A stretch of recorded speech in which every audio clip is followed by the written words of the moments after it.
Bonjour à tous. Écoutez, bienvenue sur la visioconférence métier de l'électricité. Donc, une vidéoconférence qui se fait dans le cadre notamment du Forum des Vals du Dauphiné, donc le 10e forum, 19e forum. Donc, vous avez pu le voir au travers d'un site internet. Donc, on a deux temps. On a effectivement un premier site internet dans lequel vous pouvez découvrir différents métiers. Et puis, on a ce soir donc des visioconférences métiers sur lesquelles on va notamment s'appuyer pour présenter le métier dans son ensemble, sachant qu'aujourd'hui, donc, on est vraiment sur le métier d'électricité et de l'électrotechnique. Voilà. Donc, au travers d'un diaporama, je vais pouvoir vous présenter un petit peu les éléments et surtout, on va pouvoir avancer sur ces éléments-là. Donc, je vais vous partager au travers d'un écran. Donc, bienvenue, comme je vous disais, donc, sur la visioconférence métier donc, de l'électricité, donc, qui s'inscrit dans le forum des métiers du Val de Dauphiné. Donc, une visioconférence qui devrait durer une demi-heure, avec laquelle on va avoir un accompagnement de 3 personnes. Donc, on va avoir Hugo Clavel qui se présentera juste après, Monsieur Yannick Boiry et moi-même. Donc, on n'aura malheureusement pas d'entreprise ce soir parce que l'entreprise qui devait venir ne pouvait pas se libérer au dernier moment. Donc voilà.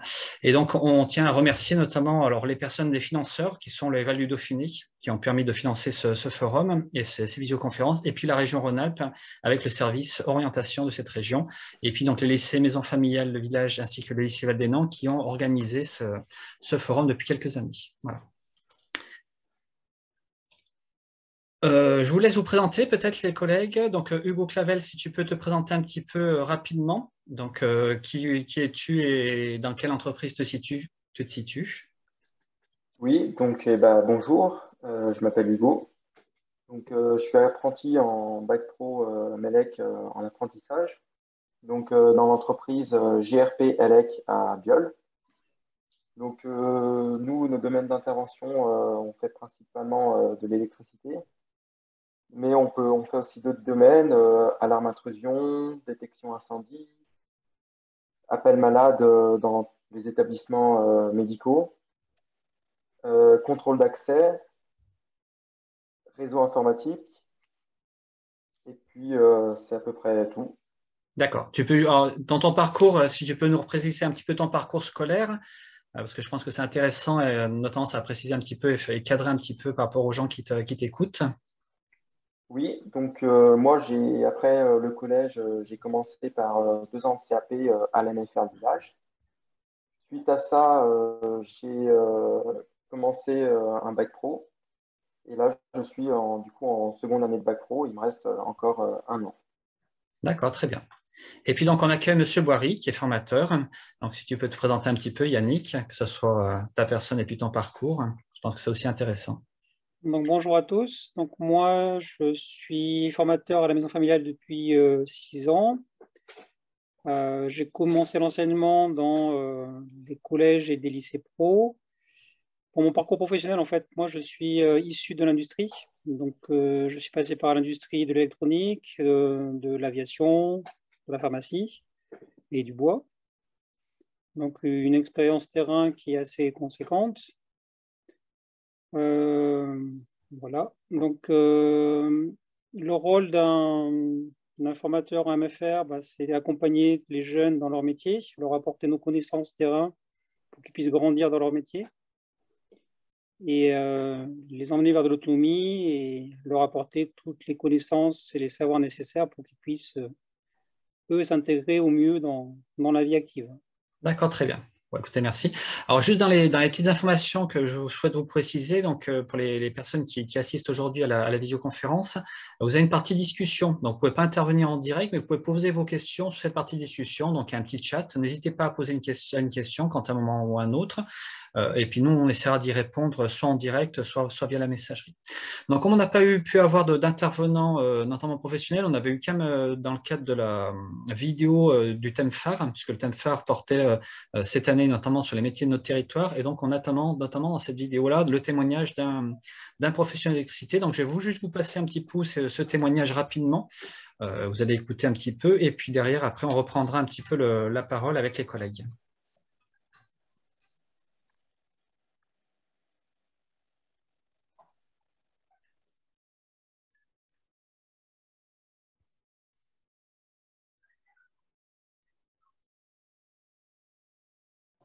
son.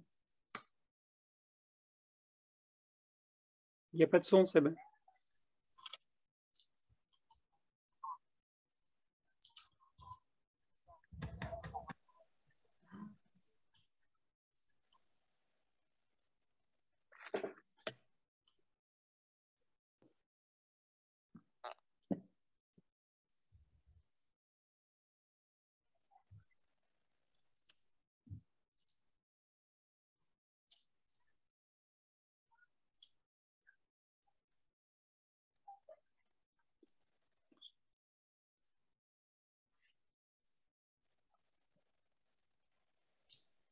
Hop.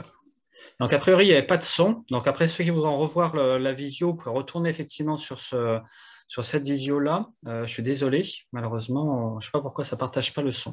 Donc, vous pourrez regarder un petit peu cette MFAR. C'est une vidéo qui est intéressante, hein, qui traite un petit peu notamment des différents métiers qu'on trouve sur notre territoire.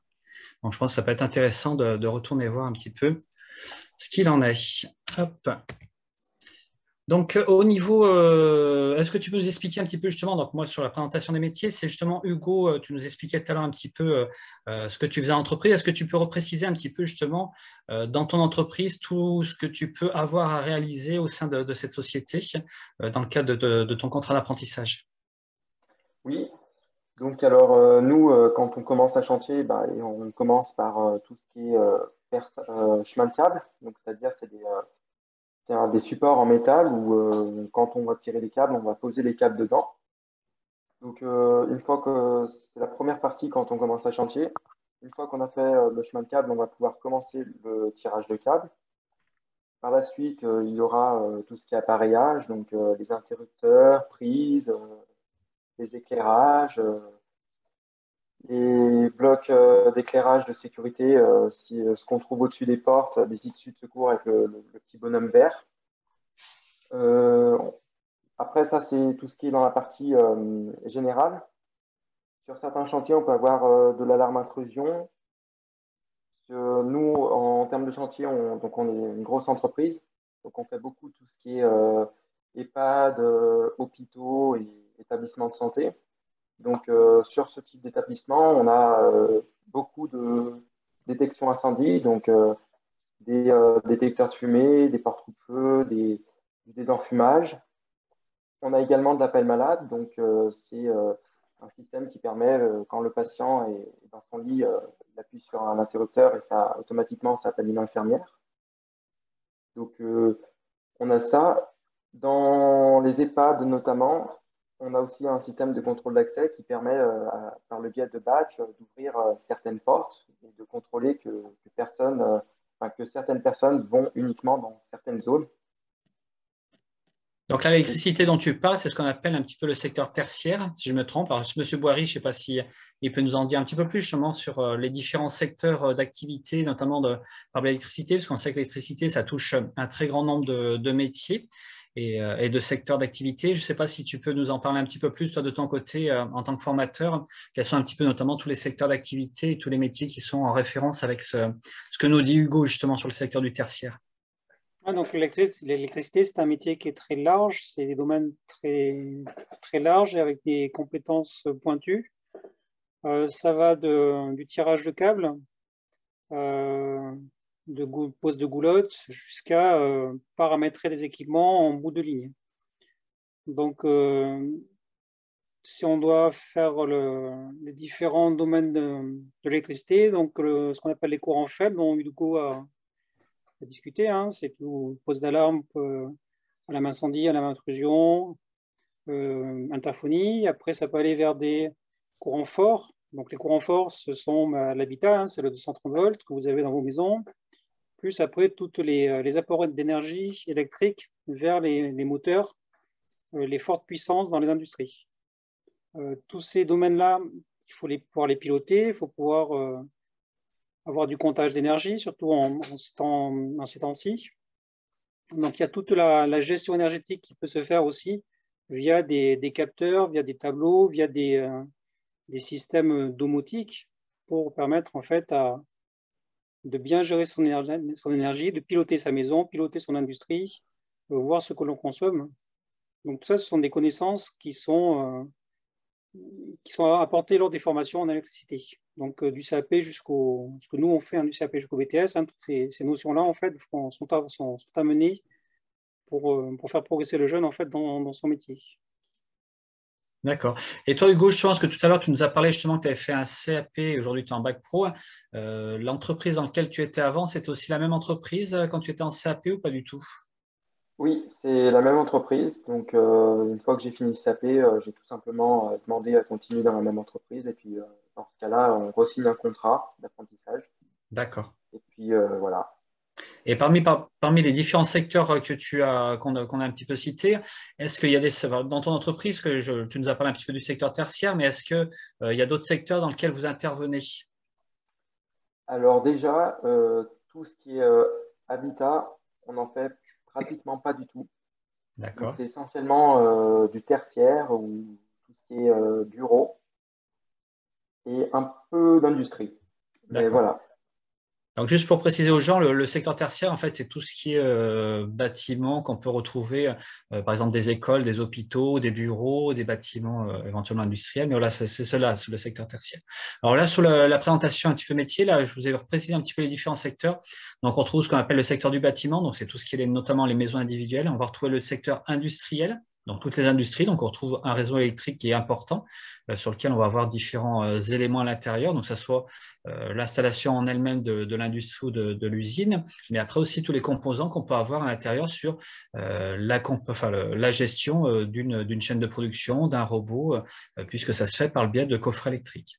On va parler ensuite de production d'énergie. Donc, quand on parle de production d'énergie, c'est tout ce qui est centrale nucléaire, par exemple, entre autres. Mais ça peut être aussi les éoliennes, les panneaux photovoltaïques. On va parler ensuite du transport d'énergie. Donc là, le transport d'énergie, c'est notamment tout ce qui est câble ou gros poteaux électriques et tous les réseaux et tous les transformateurs, par exemple. On va avoir ensuite la numérique, la maintenance, notamment la maintenance industrielle, entre autres. Tous les éléments connectés, donc tout à l'heure on parlait de domotique notamment, ça fait partie de ces éléments connectés. On va revoir donc, comme on l'expliquait tout à l'heure, un petit peu les énergies renouvelables, la gestion de l'air, les transports. Donc comme vous le voyez un petit peu, c'est très diversifié le secteur de l'électricité. C'est pour ça qu'on est sur un métier qu'on appelle en tension, ou sur lequel on a énormément d'emplois et de recherche de personnes qualifiées. Aujourd'hui, on en reparlera tout à l'heure, mais un besoin en recrutement sur ces secteurs d'activité qui est très important. Donc, pour vous illustrer un petit peu ces différents métiers, vous allez retrouver voilà, un petit peu une illustration des différents métiers au travers de photos pour vous rendre compte un petit peu de quoi on parle quand on parle d'électricité bâtiment ou d'électricité industrielle ou de domotique, voilà, par exemple ici.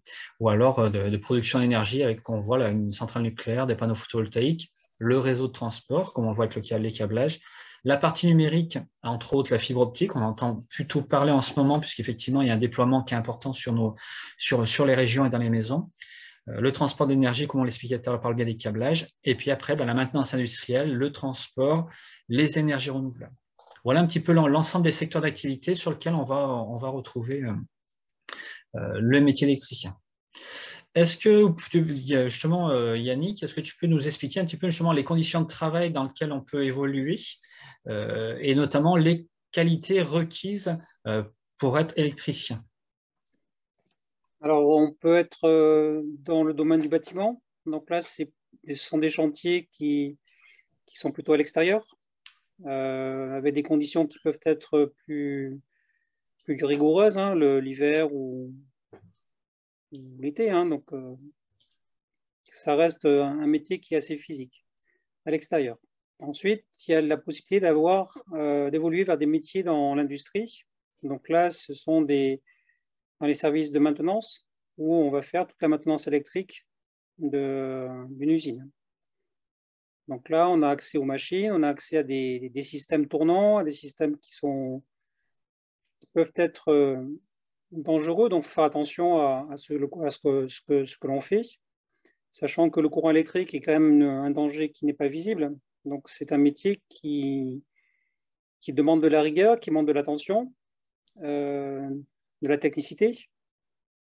Donc, suivant le lieu où on va agir, suivant le lieu où on va évoluer, donc il y a ces paramètres à prendre en compte. Hein. Voilà, je te laisse continuer. Oui, après, alors je ne sais pas, Hugo, justement, je ne sais pas si là, Je ne sais pas pourquoi vous voyez le diaporama ou pas du tout? Parce que je vois qu'il y a des gens qui me posent la question Oui, de ne pas voir le diaporama. si, on le voit. Si, c'est bon, vous voyez? Ok. Ouais. Et justement, Hugo, est-ce que derrière, toi, tu peux nous dire, par rapport à toi, tes conditions de travail aujourd'hui, comment ça se passe au niveau de ton travail, de ton apprentissage? Eh ben, pour moi, enfin, ça se passe bien. Alors, c'est vrai que quand on parle de conditions extrêmes, bon, ça peut, quand on est sur un début de chantier, il n'y a pas de fenêtre, il n'y a pas de porte, on est en plein mode descente, avec des courants d'air dans tous les sens, oui, ça peut être mentalement compliqué. Après, enfin, au début, ça peut être vraiment être pénible, mais après, enfin, c'est plutôt une habitude et je sais que moi aujourd'hui, enfin, ça me dérange même plus. Et après, on a bon, en ce moment, je suis sur un chantier où c'est vraiment la fin. Bon, bah voilà, enfin, c'est un EHPAD justement. Et ben, enfin, on est à l'intérieur, pas au froid, quoi, même au chaud. Enfin, je veux dire, ça dépend vraiment le chantier sur lequel on intervient et les conditions peuvent varier d'un chantier à l'autre. D'accord. Alors, on a bien compris, effectivement, suivant le secteur d'activité dans lequel on est, et suivant notamment les étapes du chantier, on peut être effectivement dans des conditions des fois un peu plus précaires que d'autres, et puis des fois, c'est un peu plus confortable, comme toi, par exemple, en fin de chantier sur l'EHPAD. Et toi, pour toi, quelles seraient un petit peu les qualités requises justement pour être un bon électricien par rapport à l'expérience que tu en as aujourd'hui? Eh ben alors, je dirais tout d'abord de la rigueur, comme a dit Monsieur Wary. Surtout de la concentration, parce que ça dépend ce qu'on est amené à faire. Bon, on peut se prendre des décharges aussi, hein, ça peut arriver. Donc, savoir ce qu'on fait, maîtriser le sujet, et puis si on a quelque chose qu'on n'est pas capable de faire, notre maître d'apprentissage est là pour nous apprendre. Donc, dans tous les cas, Oui, vous n'êtes jamais voilà. seul sur les chantiers quand on est apprenti, vous êtes toujours accompagné par des personnes. On est bien d'accord. Exactement. Bon. Est-ce que justement, en termes d'employabilité, Monsieur Boiry, est-ce qu'on peut dire qu'effectivement c'est un métier ou c'est des métiers sur lesquels il y a une forte employabilité dans ce secteur d'activité? Alors actuellement, le métier est vraiment en tension, que ce soit dans du domaine du bâtiment, de l'industrie, hein. Nous, MFR, on reçoit régulièrement des offres d'emploi à diffuser sur nos réseaux de nos partenaires, de nos entreprises avec lesquelles on travaille. Et c'est régulièrement, pratiquement toutes les semaines ou toutes les semaines, où on reçoit des offres. Quand on discute aussi avec nos apprentis, ils ont la possibilité de changer rapidement d'entreprise. Donc ça veut dire que le secteur est en tension, qu'il y a du travail. Il y a du travail intéressant, hein. Il n'y a pas que du tirage de câble en électricité, il y a aussi des bureaux d'études quand on veut aller vers du BTS. Il y a, il y a de la domotique pour faire de la programmation. Il y a plein de métiers qui sont intéressants et l'offre est assez ouverte. Et le métier est vraiment en tension sur sur tous les postes auxquels on peut postuler. Très bien. Et après, on peut, enfin, par rapport aux annonces qu'on peut voir, effectivement, c'est aussi il y a un niveau de rémunération qui est relativement intéressant. Je sais bien qu'on ne vient pas forcément dans un métier que par le biais de la rémunération, parce qu'effectivement, il faut que le métier plaise, mais il y a aussi un niveau de rémunération qui est relativement intéressant pour des jeunes qui sortent de métiers à condition d'être qualifiés.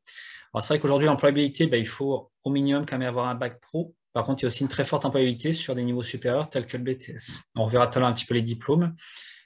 Toi, Hugo, justement, après, on en reparlera un petit peu tout à l'heure, mais dans ce que tu as pu constater, est-ce que déjà dans les 3 années sur lesquelles tu as fait ton apprentissage, est-ce que tu constates une évolution technologique par rapport aux produits que tu vois passer au quotidien?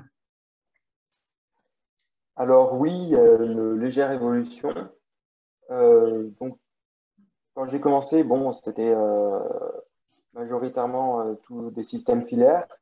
Et en ce moment, depuis 6 mois, un an, si des fois vraiment on a des vrais soucis techniques, on peut par exemple poser des interrupteurs sans fil.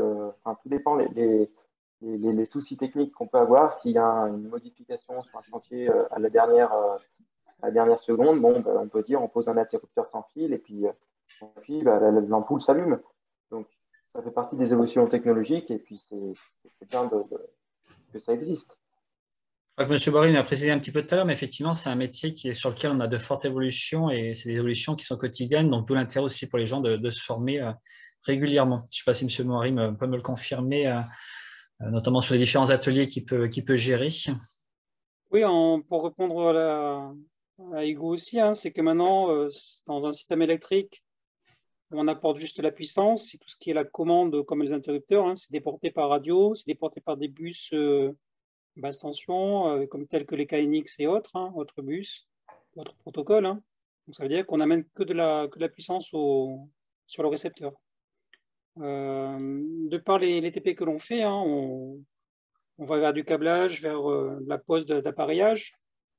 Et après, suivant l'évolution des apprentis, on les amène vers la domotique, vers de la programmation de scénarios domotiques. Donc on voit bien l'évolution, on voit bien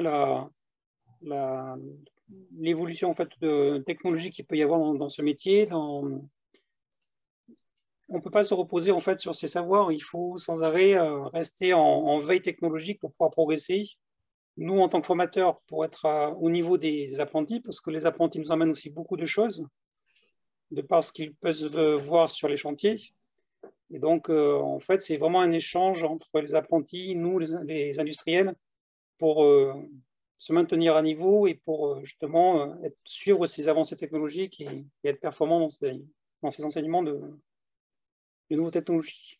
Très bien. Donc, par rapport à ça, justement, on parlait d'évolution et donc de l'intérêt de se former. Donc, juste pour vous présenter un petit peu, donc il faut savoir qu'en fait, quand on veut faire électricien, il existe en fait une offre de formation qui est importante et qui se situe à différents niveaux. Donc, pour un jeune qui sera effectivement de troisième, on a aujourd'hui deux grandes voies qui se conjuguent avec des diplômes identiques. On a soit la formation, ce qu'on appelle initiale, c'est-à-dire qu'on est en système continu, donc tel que vous le connaissez aujourd'hui. Alors, le système de l'alternance, sur lequel on va avoir notamment des formations en apprentissage et donc sur lequel on devra signer un contrat d'apprentissage. Donc, par rapport à ces formations, on a un premier niveau qui est le CAP électricien, sur lequel on va avoir une formation en 2 années, donc qui se fait soit en alternance, soit en initiale, comme je vous le disais tout à l'heure. Et puis un jeune qui est en CAP électricien, il a la possibilité, s'il souhaite ensuite aller sur un brevet professionnel électricien qui a un niveau bac, ou après regagner le niveau bac pro. Ensuite, pour les autres jeunes qui sortent de troisième, ils ne sont pas obligés de passer par la case de CAP électricien, ils peuvent très bien passer directement par la possibilité d'une formation en bac pro, ce qu'on appelle métier d'électricité et environnements connectés. Donc là, ça sera une formation en 3 années, toujours pareil, sur le système initial ou alternance. Et donc, ils vont pouvoir, au fil de ces 3 années, réaliser une formation qui va contribuer à un niveau bac pro. Et puis après, la possibilité de passer par un lycée professionnel et technologique, enfin enseignement général et technologique, par le biais des secondes générales et technologiques, qui vont ensuite conduire sur le bac technologique STI2D. À l'issue de ces formations, donc, ce sont toutes des formations qui permettent de poursuivre vers des niveaux supérieurs.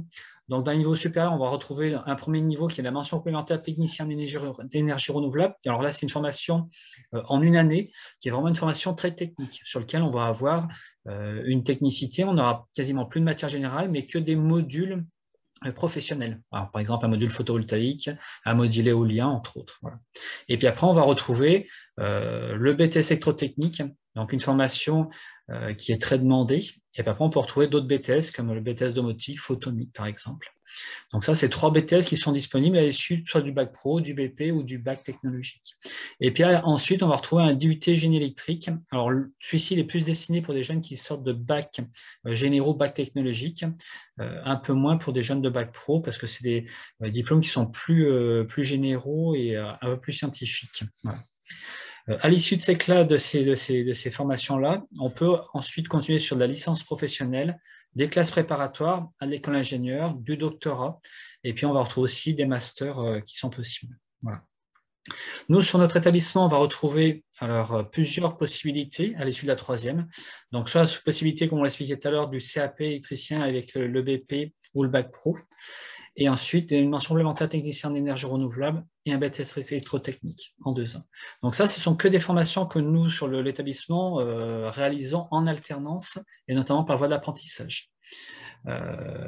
Donc ça, c'est vraiment des formations, pour les jeunes qui sont intéressés, c'est une inscription qui doit se faire par le biais d'un dossier d'inscription au sein de l'établissement. On retient un dossier, on fait un entretien avec moi-même notamment, et puis à l'issue, on regarde un petit peu les entreprises qui peuvent recruter des jeunes, sachant qu'effectivement, on a un certain nombre d'entreprises qui recherchent des apprentis. Je pense que Hugo, tu peux un petit peu témoigner, toi, comment ça s'est passé? C'était difficile de trouver une entreprise quand tu as voulu démarcher des structures pour ton apprentissage ou pas? Dans l'ensemble, c'est plutôt bien passé. Après, oui, j'en ai démarché 3 ou 4, donc ça va encore. Et puis, ce qui s'est passé, c'est que c'est une entreprise qui était juste à côté de chez moi qui m'a accepté. Donc, voilà, c'est parfait. Mais certaines personnes ont beaucoup de mal à trouver une entreprise. Alors, beaucoup de mal, un peu plus de mal, parce qu'après, ça dépend un petit peu notamment du secteur géographique, et notamment des moyens de locomotion que vous pouvez avoir. Mais après, aujourd'hui, des jeunes, si vraiment ils souhaitent effectivement trouver une entreprise et qui sont un petit peu mobiles, il y a quand même une facilité, parce qu'on a des offres d'apprentissage qui sont nombreuses. Par exemple, actuellement, nous, sur l'établissement MFR, on va retrouver une quinzaine d'offres d'apprentissage sur différents secteurs géographiques. Et sur tout niveau, ça sera autant CAP, BP, Bac Pro ou du BTS. Voilà. Après, ce qu'il faut Donc pour ajouter les... aussi, c'est Oui, que lorsqu'on recherche une entreprise, il ne faut pas rester passif. Les entreprises et les patrons, quand nous allons les visiter, apprécient que le futur apprenant aille les voir lui-même, sans les parents, pour leur présenter en fait le projet professionnel qu'il envisage avec l'entreprise. Donc c'est vraiment un échange qu'il doit y avoir et l'apprenti doit aller frapper aux bonnes portes, doit demander des rendez-vous, doit passer la barrière du secrétariat pour justement mais faire après, on est effectivement, valoriser en fait son apprentissage et son souhait. ce que dit M. Boiry, c'est effectivement vrai. C'est-à-dire qu'aujourd'hui, effectivement, quand on recherche un contrat, il y a aussi une démarche un petit peu similaire, entre guillemets, à une offre d'emploi ou à une recherche d'emploi. Donc, effectivement, à réaliser un CV, une lettre de motivation. Donc, nous, sur l'établissement, on peut vous accompagner sur cette démarche-là. Mais après, il y a aussi le jeune à effectivement faire ces démarches-là, à ne pas hésiter à proposer, notamment, par exemple, à aller faire un petit stage pour que l'entreprise découvre quelle est la motivation du jeune et qui sache un petit peu comment ça se passe, et puis que le jeune aussi découvre l'environnement dans lequel il pourrait évoluer à l'issue.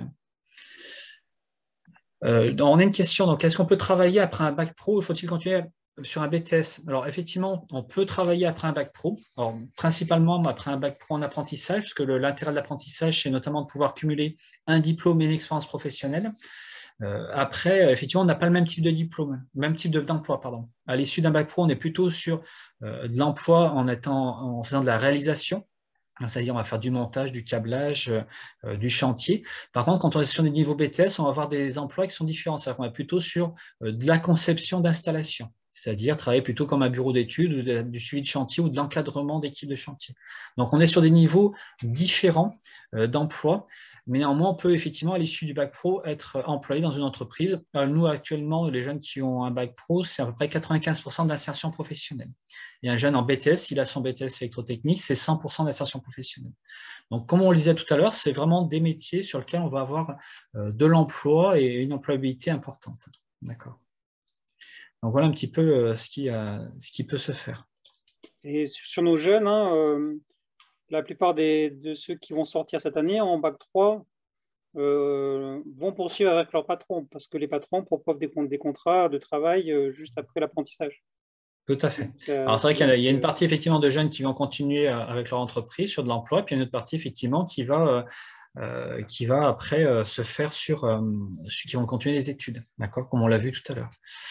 Donc là, un CAP électricien, on pose la question, est-ce que ça se fait obligatoirement pendant 2 ans? Alors, le CAP électricien, prioritairement, il se fait en 2 ans, notamment quand on sort de troisième. Néanmoins, il peut y avoir des réductions de formation, de la durée de formation. Ça dépend un petit peu du cursus que l'on a.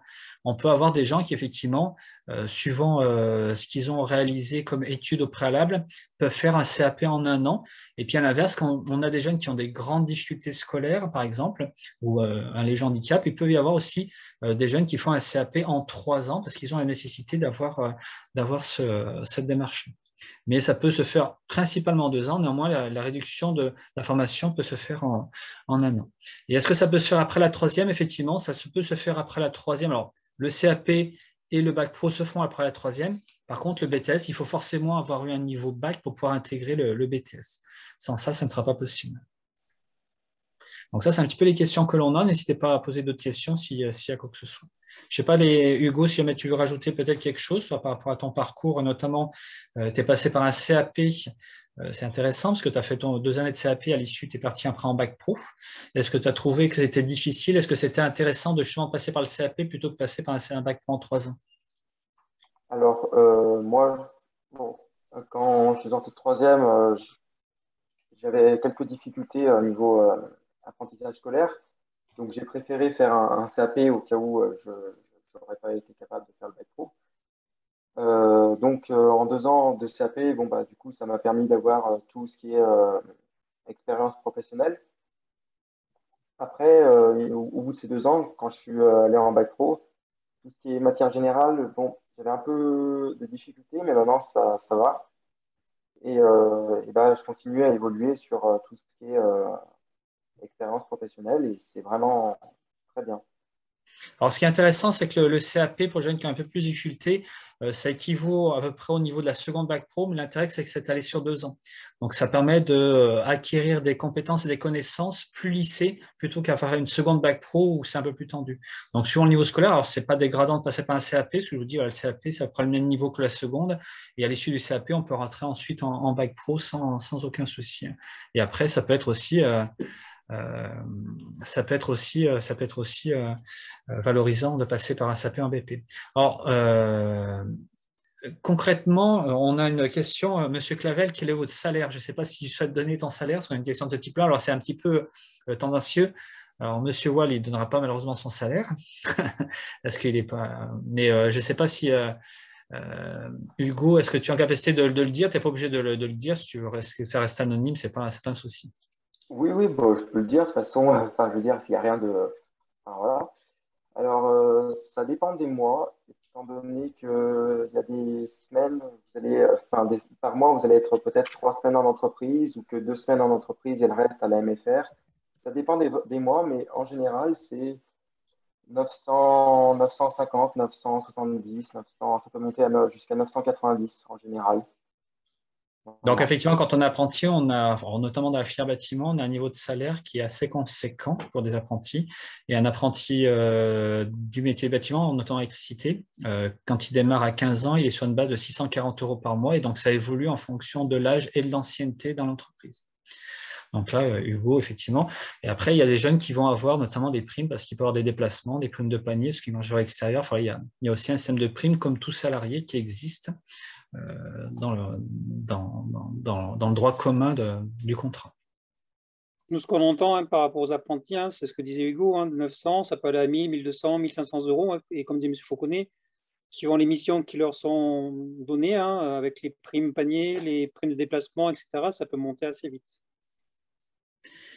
Donc, nous, on a un centre de formation, donc on accueille aujourd'hui 320-330 élèves. Vous avez compris que notre centre de formation, il accompagne les jeunes de la 4e à au BTS sur 3 filières de formation, donc notamment en cycle d'orientation, élevage canin et surtout l'électricité. Donc, là, on a vu les différentes formations qu'on pouvait avoir accès. C'est assez simple de venir jusqu'à chez nous parce qu'on a une gare routière et ferroviaire, donc on peut venir très facilement. Et en plus de ça, on a différents internats qui peuvent accompagner les jeunes. Donc chez nous, l'internat n'est pas obligatoire. Néanmoins, vous pouvez très bien rester dormir sur l'établissement. Tout se passe très bien. On a des locaux plutôt de qualité. Je pense que Hugo peut en témoigner. Et puis, il y a une vie aussi à côté qui est intéressante parce que les jeunes, quand ils sont internes, ben, ils ont chaque soir une heure d'études avec un accompagnement par des formateurs. Et puis, à côté de ça, ils vont avoir des activités d'animation en soirée qui sont diverses et variées, qui sont organisées par une équipe d'animation qui est très performante. On a notamment donc des locaux, un cadre de vie de qualité. On a des plateaux techniques de qualité, puisqu'on a aujourd'hui 6 plateaux techniques sur l'établissement. Donc, un plateau technique spécifique sur le métier bâtiment avec 16 postes de travail. Un autre sur la partie électrotechnique. Donc, ça, c'est plutôt l'électricité industrielle, comme on a vu tout à l'heure. Un autre plateau technique sur la partie domotique courant faible. Un autre sur la maintenance industrielle avec des systèmes industriels. Une maison à énergie renouvelable. Donc, ça, c'est même très rare, parce qu'il y a des plateformes techniques comme celle-ci, on doit en avoir 4 sur l'Auvergne-Rhône-Alpes. Et puis, un laboratoire scientifique qui est plus spécifique, plus pour les BTS. Voilà. Une moyenne aux examens, de réussite aux examens autour de 90%. Régulièrement, des élèves qui sont champions de France ou qui sont primés aux Olympiades des métiers. Et puis, par le biais d'alternance, on a une facilité d'insertion professionnelle, comme on l'a vu tout à l'heure, avec des jeunes qui sont facilement insérés dans le monde professionnel grâce à l'apprentissage et à l'alternance. Voilà. Et puis, donc, on a quelque chose de spécifique à l'établissement, parce qu'on vous accompagne dans l'achat d'entreprise pour les jeunes qui souhaiteraient faire de l'apprentissage. Je ne sais pas, les Hugo ou M. Barry, si vous souhaitez rajouter un petit peu des choses ou donner des précisions par rapport à ce qu'on a pu voir. En fait, pour faire une petite synthèse, le métier d'électrique, excuse-moi Hugo, je t'ai coupé, Le métier d'électricien, c'est un métier qui est riche, qui est évolutif, qui est intéressant. Il faut être rigoureux, il faut faire attention à ce que l'on fait.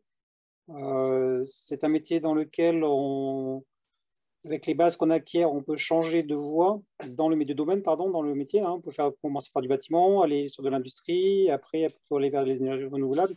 Donc en fait, il y a des connaissances qui sont transverses et on peut évoluer dans différents domaines dans ce métier-là. Hugo, je te laisse. Non, du coup, vous avez complété et puis du coup, voilà. Donc, effectivement, des métiers passionnants sur lesquels, effectivement, on a une vraie insertion professionnelle, des vraies possibilités d'évolution. Donc, les jeunes, effectivement, qui sont intéressés par ces formations-là, n'hésitez pas à vous investir, pardon, dans ces créneaux-là. Sur le secteur, donc, il y a effectivement notre établissement, mais aussi des lycées qui proposent des formations, notamment le Bac Pro, qui est un peu plus commun. Après, la formation CAP, BP, notamment le BTS, ça l'est beaucoup moins, donc c'est pour ça que c'est développé sur notre établissement. En tout cas, vous tenez à vous remercier aux 11 participants qui ont assisté à la visioconférence. Je tenais à remercier aussi Monsieur Hugo Clavel, apprenti, qui, à l'issue de son travail de la journée, notamment de son apprentissage, est venu nous rejoindre et a pu participer, et à Monsieur Boiré aussi, qui a pris le temps de répondre un petit peu aux questions et présenter le métier. On tenait à tous vous remercier pour votre participation. N'hésitez pas à aller voir. Donc, on a notamment une chaîne YouTube. On a aussi différents éléments qui permettent d'aller voir ce qui se passe sur l'établissement. Donc, s'il y a des jeunes qui sont intéressés, n'hésitez pas à vous rendre sur ces lieux-là. Que ce soit notre site internet, que ce soit le site internet du Forum des métiers, sur lequel il y a un certain nombre de vidéos qui existent sur les différents métiers, mais aussi les pages Facebook ou Instagram que l'on retrouve de notre établissement. Bon, on vous remercie tous. Il y avait une dernière question, je ne sais pas si je vais pouvoir y répondre. Est-ce que c'est dangereux comme métier? Alors, ce n'est pas plus dangereux que d'autres métiers. Ça peut l'être par le fait que ce soit un métier d'électricité. Néanmoins, il y a toutes les conditions de sécurité. Donc, les jeunes, quand ils rentrent dans ce métier-là, ils vont apprendre à manipuler et à faire les choses dans le bon ordre sans que ça soit dangereux pour eux et pour les autres. Parce qu'en fait, quand on fait ce métier-là, on a aussi une sécurité des autres personnes qui est importante. Donc, ça fait partie des règles de sécurité qu'on apprend à l'école. Mais ce n'est pas un métier plus dangereux que les autres, à condition, effectivement, de pouvoir suivre les règles telles qu'elles sont apprises à l'établissement. On vous remercie tous. Bonne soirée et encore merci à Hugo et à M. Boiry d'avoir participé à cette visioconférence. Merci à vous. Bonne soirée à tous. Merci. Au revoir. Au revoir. Au revoir.